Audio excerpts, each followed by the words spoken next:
Presidente, buenos días, secretarios. Muy buenos días, Vicente Serrano, director de Sin Censura TV. Si me permite, intentaré ser breve. 3 planteamientos, presidente. El primero, como migrante, hijo de migrante, nieto de migrante, el senador Kennedy creo que no tiene claro que así, figurativamente hablando, como dice él, que a nosotros nos tocaría comer comida de gato, ellos se quedarían sin comer, sin la mano de obra de los mexicanos y mexicanas que se ganan la vida decentemente en los campos de cultivo, en los restaurantes. Y esto como contexto para preguntarle si estos llamados que hace usted a no votar por tal o cual personaje que se exprese así de nuestra gente, no también debería, no lo sé, presidente, ir acompañado de un llamado a despertar al gigante dormido. Hace años el gigante dormido salió a las calles después de ser ofendido y básicamente paró varias industrias. ¿Hasta qué punto, presidente, vamos a aguantar estas groserías? Y se lo pregunto, yo que soy ciudadano de ambos países, ¿hasta qué punto vamos a aguantar estas groserías? Y más allá, yo no pierdo la esperanza, le vuelvo a insistir, ya no veo una gira, por corta que sea, de usted para visitar las comunidades migrantes de Estados Unidos de aquí a que termine su mandato. Bueno, a mí me gustaría mucho, ¿no?, ir a hablar con los paisanos, pero tenemos que ver cómo se desenvuelven las cosas. No quiero que tengan elementos para decir que ya estoy metiéndome en la política interna de Estados Unidos. Estamos violando nuestra política exterior de no intervención. Pero sin ir allá, yo tengo mucha confianza en la gente porque ya hay un movimiento muy importante de nuestros paisanos. Han cambiado mucho.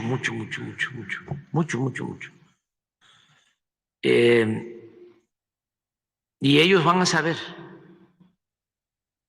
estoy seguro. Y van a surgir dirigentes en defensa de los migrantes. Acuérdense de César Chávez, acuérdense de muchos otros dirigentes. Aquí lo importante es que ellos sepan que cuentan con el apoyo del gobierno de México y que no somos más, pero tampoco somos menos que nadie.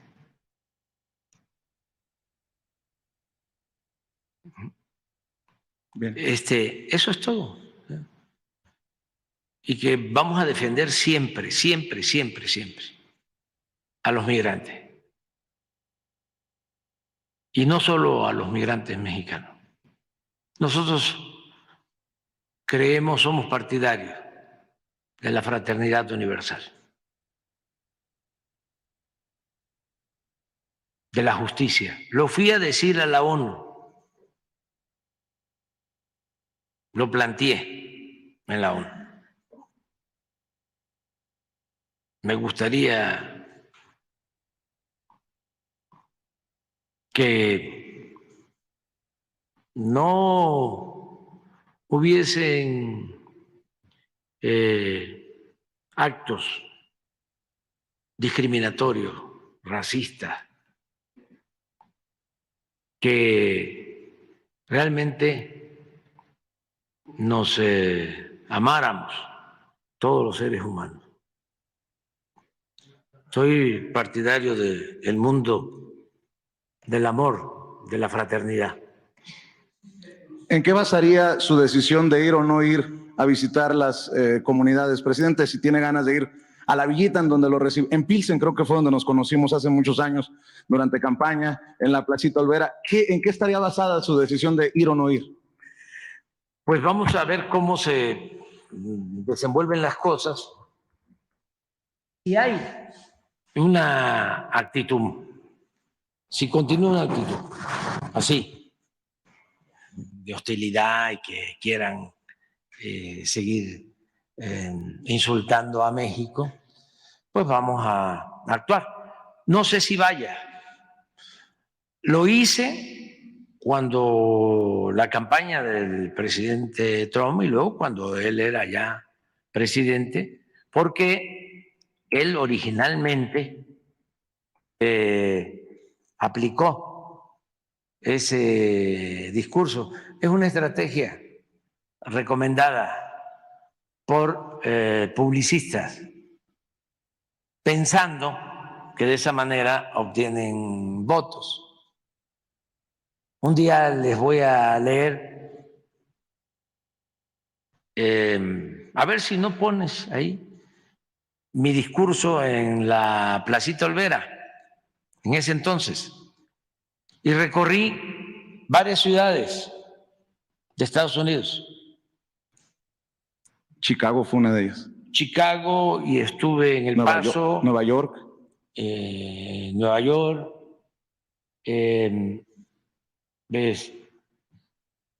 estuve en Phoenix, estuve en San Francisco. Ahí me pasó algo muy curioso, porque ya era lo último, fue creo que la última fue Laredo, y tenía yo mítines y actos, pero ahí en San Francisco, que son los más avanzados, es una de las sociedades más libres y fraternas con los migrantes. Ahí en la aduana me metieron al cuartito en el aeropuerto. En todos los demás pasaba y claro que sabían, ¿no?, a qué iba yo. Ya cuando al final, y en San Francisco, fui a la revisión. ¿No habla inglés? No habla inglés. ¿Y a qué viene? Le digo, pues tenemos un meeting. Venimos a defender a los migrantes. Porque trajeron a un aduanero que hablaba español. Y él les iba traduciendo. Y iba a hablar mal del presidente Trump. Y le digo, poquito. Poquito. Y se empiezan a reír. Y ya, me dejaron pasar. Pero tengo buenas anécdotas de entonces. Pero hay que defender a los migrantes y hay que hacerlo allá. Nosotros desde aquí vamos a estar pendientes, pero sí se puede allá. Son muchos, pero además hay mucha simpatía por los migrantes, porque ¿de dónde surge el pueblo estadounidense? Pues son migrantes, todos. El presidente Biden tiene como origen, sí, familiares irlandeses, y así todos.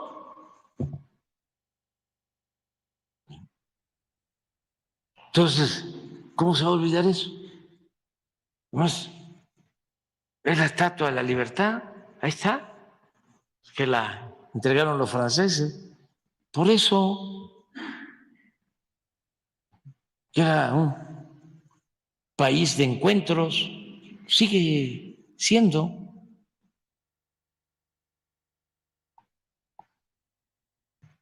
Un país de todos, Nueva York, y todas las ciudades. Los Ángeles, imagínense. Así es. Llena de paisanos. Cuando juega los Dodgers, a ver que no vayan a ver Urias, pichar. ¿Quiénes van? La mayoría mexicana. ¿Por qué Fernando Valenzuela, no? Fue el Toro, grande, por su mexicanidad, él, callado, Mayo, tenía los caballos ahí, que pensaban que iba a venir la recta por el centro y tirabuzón, y no le encontraban nunca.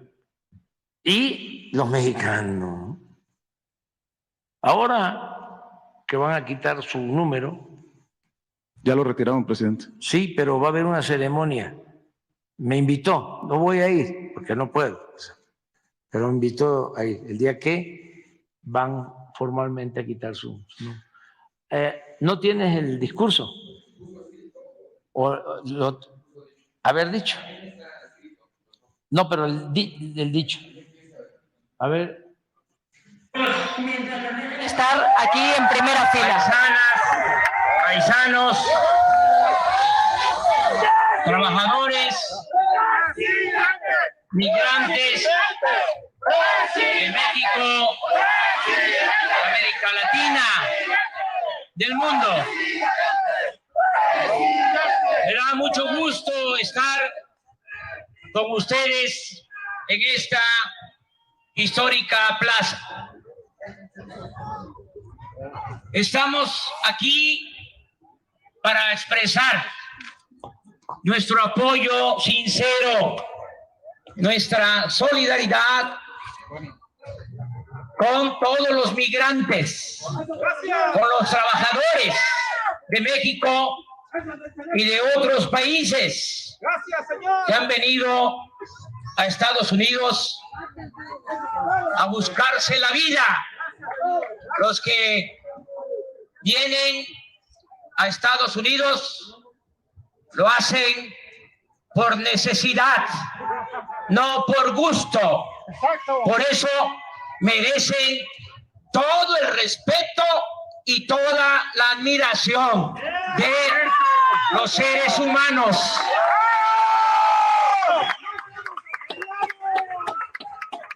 Aquí quiero saludarles a todas, a todos, de manera afectuosa, de todo corazón. Quiero hacer mención a algunos ciudadanos mexicanos ejemplares, extraordinarios, que nos acompañan. Ustedes ya escucharon al padre Solalín. Es un ejemplo de apostolado, es un verdadero cristiano, un sacerdote que lucha todos los días por defender a migrantes, por defender los derechos humanos. Desde el Istmo, desde Oaxaca, está el padre Solalinde apoyando. Por eso lo invitamos para que nos acompañara el día de hoy, porque para nosotros es una gran personalidad, un hombre con dimensión social, humano, fraterno. También quiero agradecer la participación, la presencia de Jaime Jarrín, cronista de los Dodgers.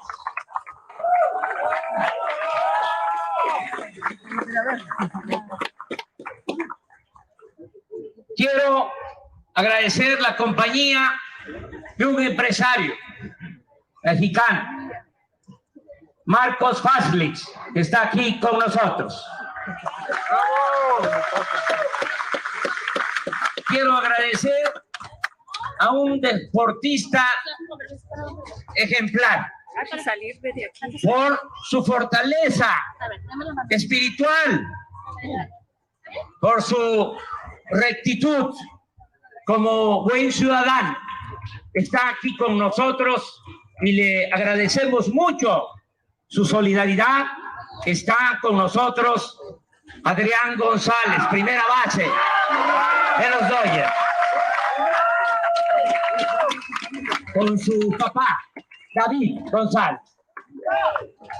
Toda una familia que son un ejemplo por su rectitud y por su apego a la disciplina deportiva, en particular al béisbol. Yo escribí este texto para este acto. Lo quiero compartir con ustedes. Dice así: desde tiempos inmemoriales, el emigrante ha sido tanto vilipendiado como defendido en las distintas regiones del mundo. En la Biblia textualmente se ordena: no explotarás al jornalero humilde y pobre, ya sea uno de tus hermanos o un forastero que resida en tus ciudades. Pero como nos enseña la historia, este principio se viola con frecuencia. Y más aún, la persecución a migrantes ha llegado a usarse con propósitos políticos. Así debemos ver lo que está sucediendo al interior de los Estados Unidos de América. La actual campaña contra migrantes en este país no es solo un asunto de carácter económico, sino fundamentalmente de interés político. Un grupo está sacando provecho del sentimiento nacionalista que permanece aquí y en otras partes del mundo. Claro que existe un malestar por el desempleo y los bajos ingresos, así como en la Alemania anterior a Hitler había descontento por la inflación. Stefan Zweig, un gran escritor, en su último libro, El mundo de ayer, escribió: por los años 40 del siglo pasado, cito textualmente, hay que recordar siempre que nada exasperó tanto al pueblo alemán, nada lo tornó tan maniático del odio tan maduro para Hitler como la inflación. Termina la cita.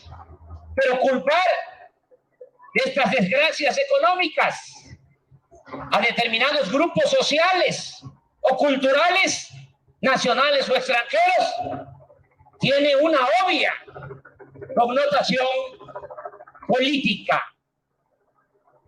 A Donald Trump y al grupo que lo asesora les ha dado resultado azuzar a integrantes de ciertos estratos de la sociedad estadounidense en contra de los inmigrantes, en particular los de nacionalidad mexicana. El discurso de odio y la cizaña en contra de los extranjeros les permitió ganar la presidencia y suponen que van a mantenerse y reelegirse en el gobierno alimentando el odio de unos sectores contra otros. No debe menospreciarse la capacidad de los actuales gobernantes de Estados Unidos. No son tontos. El discurso pendenciero de Donald Trump obedece a una calculada y fría estrategia política. El contenido, la técnica y la propaganda utilizada se inspiran en la teoría concebida en el siglo pasado sobre la defensa del llamado espacio vital frente a supuestos enemigos externos y en la exaltación de la superioridad y el patriotismo.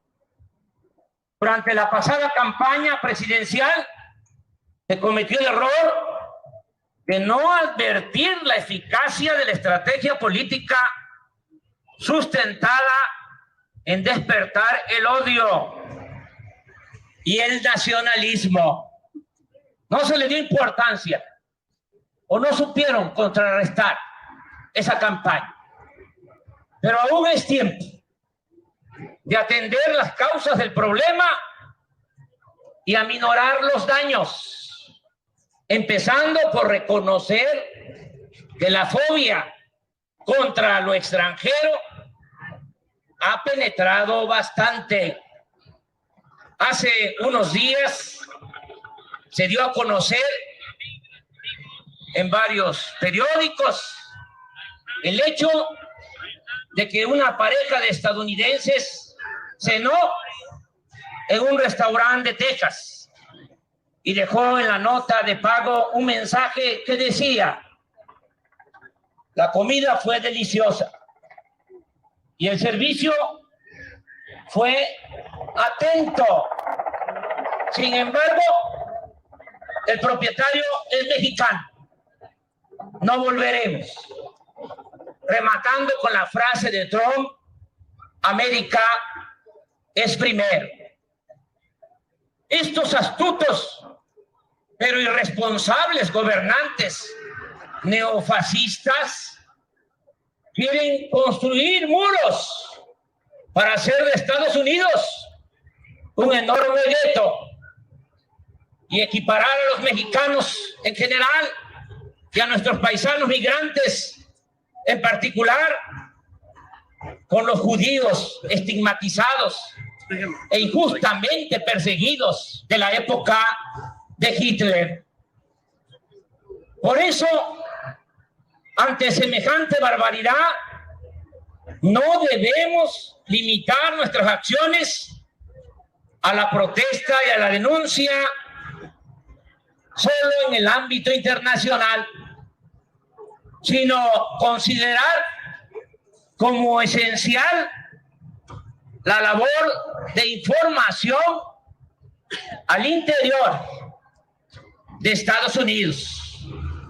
Aquí mismo hay que hacer frente a la campaña de odio y de violación de los derechos humanos.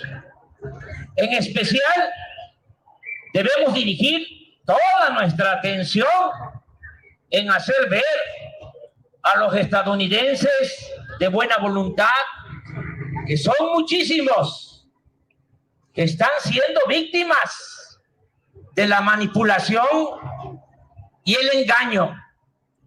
Es decir, debemos dedicar más tiempo al estadounidense de la provincia, de las pequeñas ciudades, el estadounidense que posee valores cívicos, morales y espirituales, y que sin embargo vive en la desesperanza y está siendo envenenado de odio contra los trabajadores migrantes. Ya nos vamos, hay que darse tú. Presidente, Ven el lunes. Si me permite una denuncia, o la Sí, dejamos para el sí. lunes. Adelante. Mire, usted que habla de dignidad, y creo que lo hace con gran convicción, tenemos que hablar de los mercenarios de la salud. Hay lugares en México en donde están esperando, por ejemplo, la construcción de un hospital, como lo ha anunciado Navojoa, Sonora, de donde soy originario. Pero mientras el hospital llega, hay clínicas privadas que con total impunidad cobran horrorosamente y tratan de la peor manera a sus pacientes. Quiero alertarlo de esta situación porque después de que hicimos una denuncia, se ha venido una avalancha de denuncias de gente que dice yo no había denunciado por miedo o porque creo que no tengo las herramientas para hacerlo. Y más allá de esta comisión, ahorita se me va el nombre, pero que es la que investiga cualquier situación de negligencia médica, pues la gente es humilde, es pobre y les están clavando el diente, si me permite, en clínicas como la Clínica San José de Navojoa, Sonora. Le quiero exponer el caso de un señor que llegó a la clínica y lo iban a operar de emergencia, pero lo sacaron del área de quirófano para llevárselo a su habitación otra vez hasta que la familia no resolviera el tema de los dineros. Entonces no era de vida o muerte, porque si no, no lo hubieran sacado del área de quirófano. Ese mismo señor fue avisado que iba a tener una limpieza clínica en quirófano días después, a las 7 de la mañana, y el doctor a cargo llegó en esa misma clínica San José a las 12:30, 5 horas y media después, mientras él ayunaba, o sea, no tomaba agua ni comía. Ese mismo señor fue dado de alta hace algunas semanas y media hora después se murió. Media hora después de que la familia pagara cerca de $500,000. Señor presidente, yo le puedo dar testimonio de este caso porque se trata del caso de mi padre. Mi padre murió en esas circunstancias que le estoy mencionando, pero quisiera que este caso personal, familiar, se convirtiera en la oportunidad de muchas personas de no quedarse callados, de denunciar, porque esos gastos excesivos, presidente, están dejando a muchas familias en la calle y pareciera que lo hacen al contentillo. A mí se me ocurre que te voy a cobrar tanto y no sé si hay una regulación o qué pudiera hacer su gobierno para que no actuaran con esta impunidad esas clínicas. Muchos me preguntarán, oye, pues tú, tantas cosas que me dicen, ¿apoyas la Cuarta Transformación? Bueno, la realidad es que estamos esperando la clínica, la realidad es que ha habido un buen trato en diferentes casos históricos, pero mi papá por la emergencia no logramos llevarlo al Seguro Social. Pero este caso en particular ha desatado que reciba yo decenas de casos, presidente. Gente que ha pagado pagarés en blanco en esta clínica San José.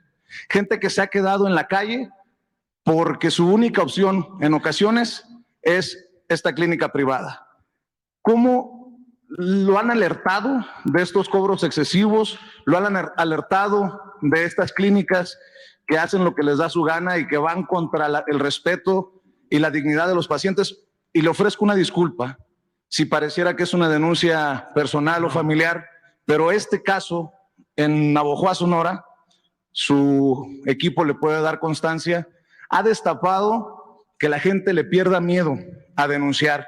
Y si me toca, pues hasta donde tope, señor presidente, y le ofrezco una disculpa, pero me gustaría escuchar cómo se maneja esto, hasta dónde le van a poner un alto a estas clínicas privadas, y si hay algo que pueda decir para cerrar, que la muerte de mi padre no resulte en vano, señor presidente. Bueno, comentarte que vamos a hacer la investigación.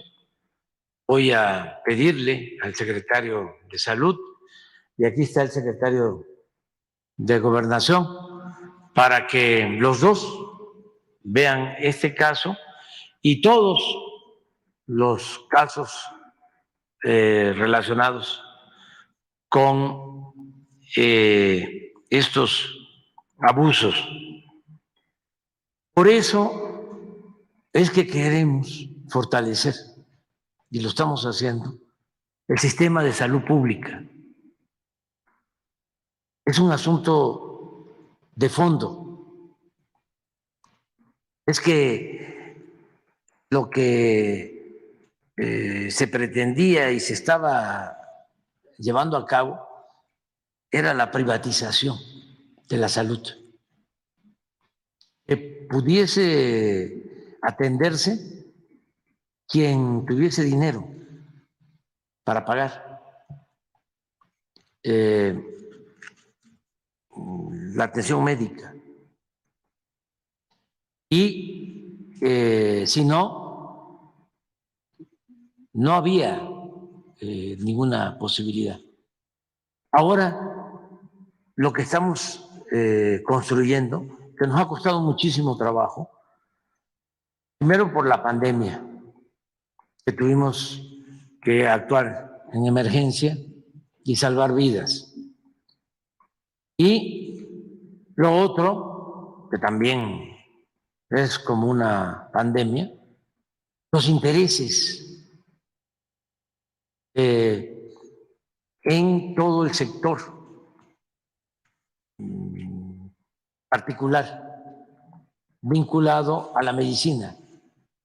O sea, sobre todo la venta de medicamentos, la política de abandonar la salud pública. Todavía, antier tuve una reunión, tengo cada mes una reunión de evaluación, porque queremos rescatar al ISSSTE. Es impresionante lo que hicieron. Saquearon completamente, privatizaron todo, hasta las ambulancias que están privatizadas, subcontratadas. Quedó un cascarón y con atención completamente deficiente, y el propósito era de que los derechohabientes se atendieran en clínicas privadas. Y en muchos casos, bueno, todo lo relacionado con los análisis clínicos estaban subcontratados o privatizados. Y corrupción en alta, en todo. Entonces, estamos levantando el sistema de salud. Si me dices, ¿cómo reivindico a mi padre por su padecimiento, su sufrimiento y su muerte? Yo te diría que estamos todos empeñados en que ya no se presenten estos casos. Para eso necesitamos un sistema de salud pública de calidad, con médicos, con especialistas, con estudios, con medicamentos gratuitos, que se garantice el derecho del pueblo a la salud como está establecido en el artículo 4 de la Constitución, pero es letra muerta. En eso estamos. Nada más que eso fue lo que destruyeron los neoliberales, porque no querían eso. Querían, como en la educación, que estudiara el que tuviese para pagar una escuela privada, colegiatura, y que se atendiera el que tuviese para pagar una clínica privada.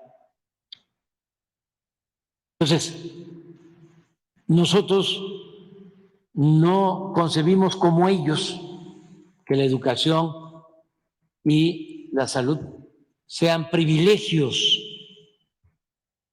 No se trata de mercancías que se pueden comprar con dinero. La salud y la educación son derechos del pueblo, son derechos humanos, derechos universales. Eso es lo que estamos garantizando. ¿Contra quién? Contra los distribuidores de medicamentos, políticos corruptos, conductores de radio que protegen a quienes vendían antes los medicamentos. No me voy a cansar de decir de que tres distribuidoras, ni siquiera fabricantes o laboratorios, vendían 50,000 millones de pesos en medicamentos al gobierno. 3 empresas. Claro, con toda la influencia, están vinculados con políticos y con medios de comunicación.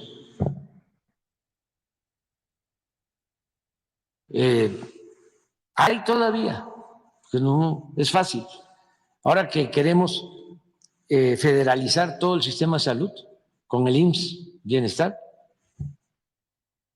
nos cuesta, porque hay gobernadores que no quieren. ¿Y por qué no quieren?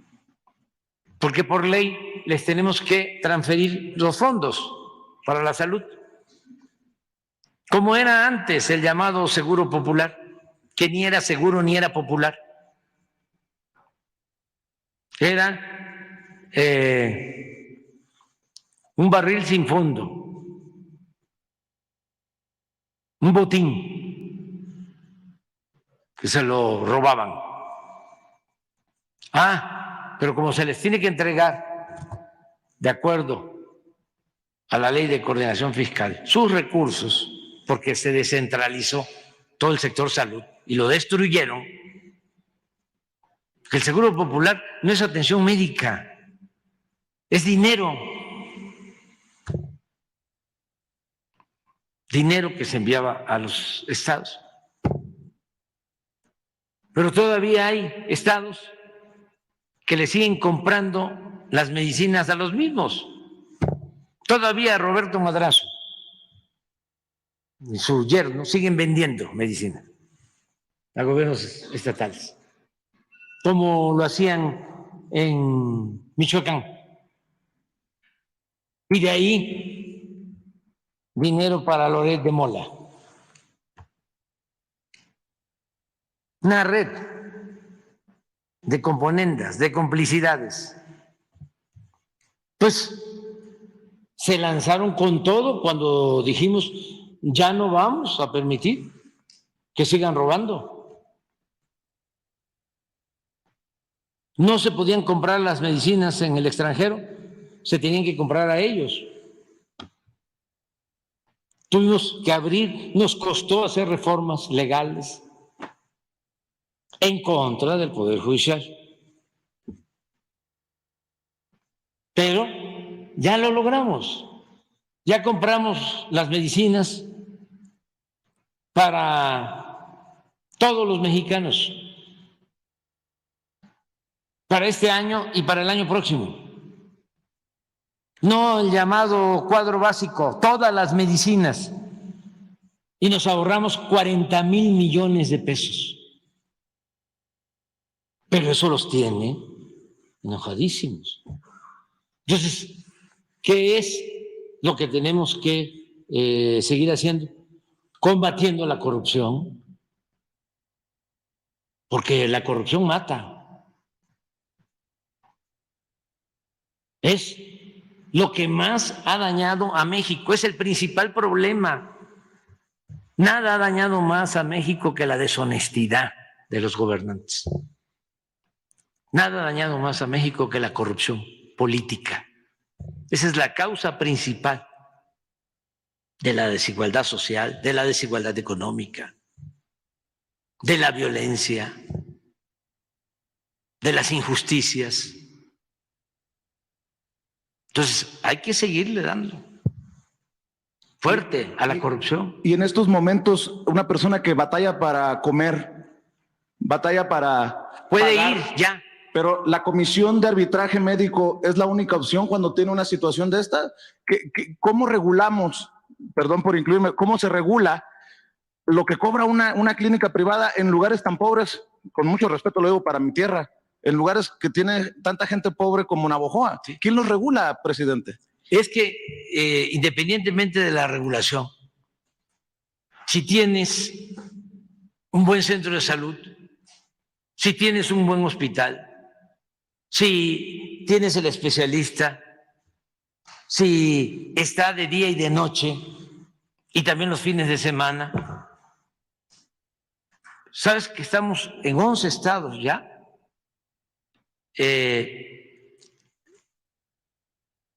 Con el 95% del abasto de medicamentos y ya casi con todos los especialistas en 11 estados. Ahí vamos, poco a poco.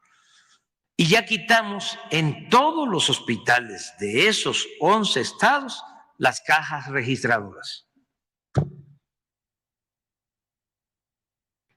Se está haciendo valer el derecho a la salud. Porque lo otro es mercantilismo. Es lamentable que en cuestiones que tienen que ver con lo humano se esté pensando en el negocio, en el lucro. Pero eso es el neoliberalismo. Es deshumanizar todo. Lo que importa es el dinero, lo material. Ahí están Narro y Fren, todos esos que fueron los que permitieron la destrucción del sector salud. Todos ellos metidos en negocios. Decía yo que la esposa del señor Fren, vendedora de medicina, de una de esas medicinas milagro. ¿Cómo se llaman? Producto milagro. De eso que si te las tomas en una semana vas a 10 kilos. Es un diurético. Nada más que agárrate. De los efectos secundarios. Pues ya el COFEPRIS va a suspender eso, o está en vías de suspenderlo. Así estaba todo, completamente manejado por la corrupción. Por eso están tan enojados. Ahora que se hizo la reforma para que ya no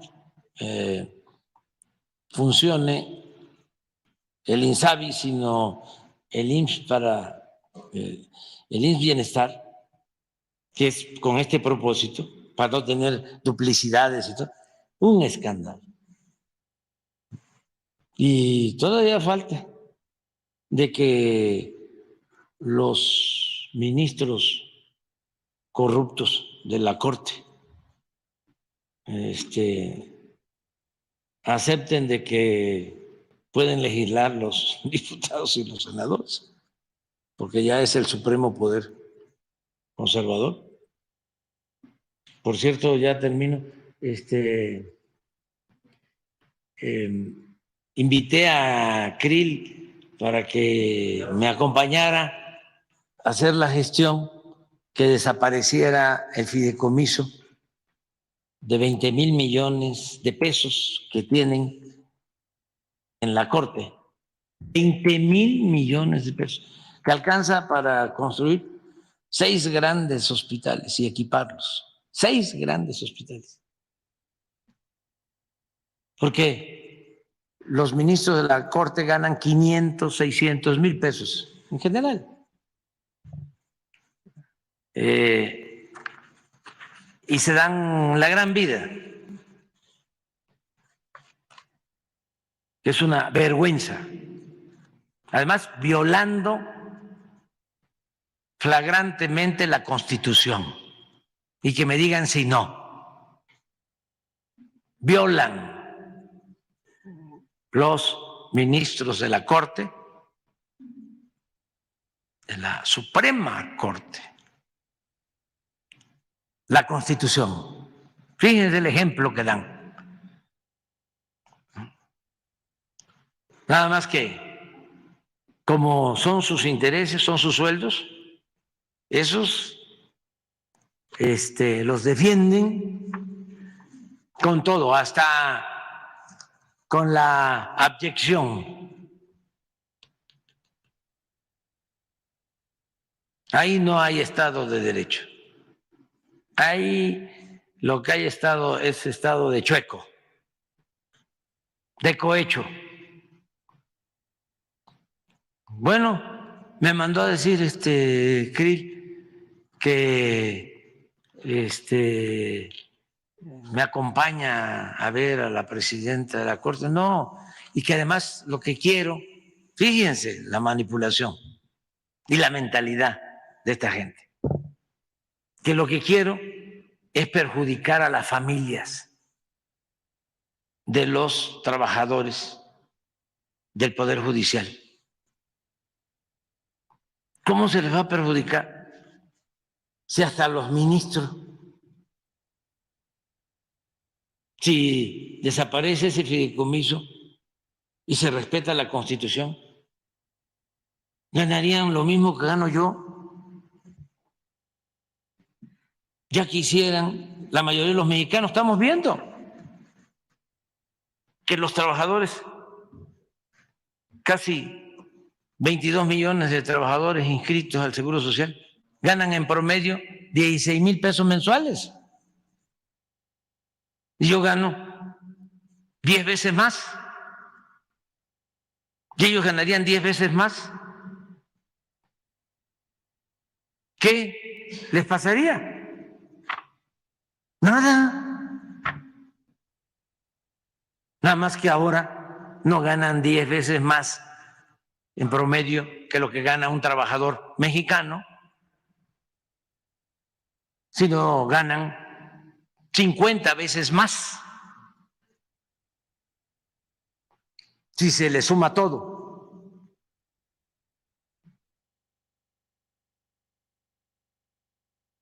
¿Eso es justicia? ¿Se puede llamar Suprema Corte de Justicia de la Nación? Entonces ya, ¿para qué hablar con Cris? Que siga su camino. Ahí la lleva. Va a tener votos de los ministros. Es más, ya los tiene. Se rayó. Adiós, adiós.